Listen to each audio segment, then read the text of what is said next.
자, 우리가 이제 건축법을 보다 보면 이제 이런 부분들이 많이 나오죠. 또는 아니면 및 아니면 뭐뭐 내지. 자, 또는 이라는 것은 자, 두 개 이상의 사항 중에서 선택을 할 수 있다는 거죠. A 또는 B다. 그러면 A를 선택해도 되고 B를 선택해도 둘 중에 하나를 선택해도 된다라는 의미죠. 자, 하지만 이제 밑이라는 어떤 단어가 쓰였다.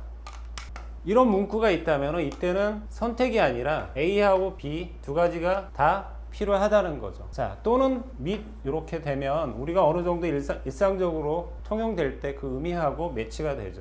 자, 하지만 이제 내지는 조금 이제 생소할 수가 있는데, 자, 내지는 순서나 정도를 나타내는데 그 아래와 윗 따위를 한정하고, 그렇죠? 중간에 속한 부분을 일일이 열거하지 않고 생략할 때 사용한다. 자, 내용을 보다 보면 예를 들어서 이런 부분이 있죠. 뭐 제45조, 47조 내지 54조, 61조 규정에 적합하면 어쩌고저쩌고 나온다는 거죠. 자, 이 내지는 굳이 우리가 뭐 기호를 한다면 뭐 이런 정도로 생각하시면 될 것 같아요. 그럼 이제 어떤 그 법 조문에 47조, 48, 49, 50, 51, 52, 53 그 내용이 다 해당이 된다라는 거죠. 내지라는 단어가 들어가게 되면 이제 그런 의미가 된다라는 거예요. 자, 그래서 우리가 좀 혼동될 수 있는 그런 단어에 대해서 이 부분을 살펴봤고요. 이제 또 다른 한 부분을 보도록 하겠습니다.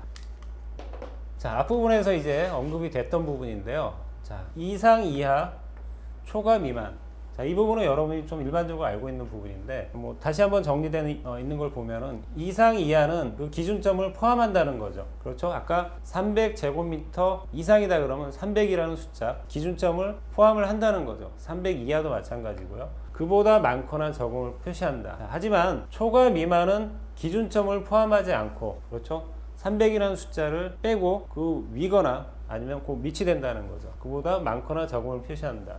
자, 여기서 연면적 300제곱미터 이상이라면은 300부터 시작이 되는 거죠. 그렇죠? 그리고 3층 이상 건축물이라는 거는 3층이 해당이 된다는 얘기예요. 하지만 연면적 661제곱미터 초과를 한다는 거는 661이라는 숫자가 해당이 안 된다는 얘기죠. 662는 된다라는 얘기예요. 해당이 된다는 얘기고, 3층 미만의 건축물이라는 얘기는 예를 들어서 1층이나 2층은 해당이 되지만 3층은 미만이라고 표현이 돼 있기 때문에 해당이 안 된다는 거죠. 그렇죠? 자, 그래서 이상, 이하, 초과, 미만은 뭐 우리가 쉽게 이해를 할 수 있는 부분이죠. 하지만 뭐 개중에는 요거를 아직까지 잘 이해를 못하는 이제 학생들도 있을 수 있어요. 자, 법에서는 그렇게 대충 넘어갈 수 없다는 거죠. 그래서 이런 용어에 대해서도 정확히 의미 파악을 하고 있어야 된다는 거죠.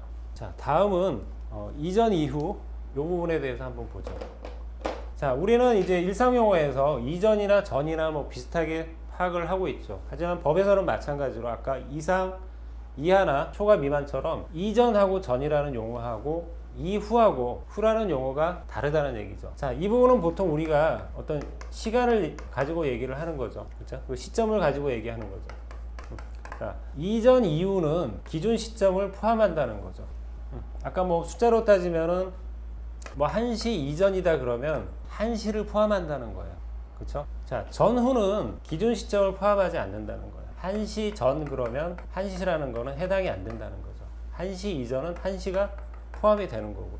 자, 여기서는 우리가 이제 시간으로 표시를 했죠. 예를 들어서 뭐 법 문구 중에 보면 건축주는 건축 공사를 착수하기 전까지 요 용어하고 착수하기 이전까지, 자, 이게 같은 것 같지만 사실은 다르다는 거죠. 법에서는 이거를 구분을 해준다는 얘기예요. 자, 착수하기 전까지라는 착수라는 그 행위가 포함이 안 되는 거죠. 하지만 이전까지는 착수하는 그 시점까지 포함을 한다는 얘기예요. 자, 그래서 이전 전하고 이후 후하고도 차이가 있다는 거 알아두실 필요가 있고요. 자, 그 다음에 이제 적용 준용이라는 거 있는데, 자, 요거는 단순히 생각해 보면 적용은 자, 뭐뭐 해야 된다 이런 게 10가지가 있다면 요걸 그대로 적용을 해야 된다는 거예요. 자, 준용은 자 10가지 중에 한 7, 8가지만 해도 된다라는 얘기예요. 자, 그래서 적용하고 준용도 언뜻 생각하기에는 굉장히 유사한 것 같지만 그 차이가 분명히 있다라는 거죠. 자, 법에서는 이런 내용도 많이 나오고요. 그 다음에 이제 또 우리가 많이 용어 중에 볼 수 있는 게 뭐뭐 해야 한다 또는 하여야 한다, 그리고 할 수 있다. 이런 이제 표현도 어떤 그 범문구가 끝날 때 많이들 볼 수 있는데 요거는 이제 이렇게 구분을 하시면 돼요. 자, 한다 또는 하여야 한다는 쉽게 얘기해서 무조건 해야 되는 거예요.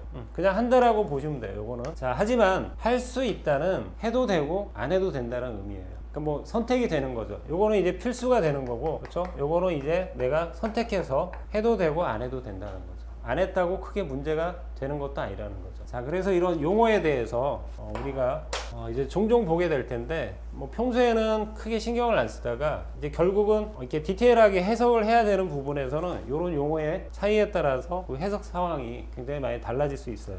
그러다 보니까 이런 용어에 대해서도 명확한 의미를 가지고 있어야만 된다는 거죠.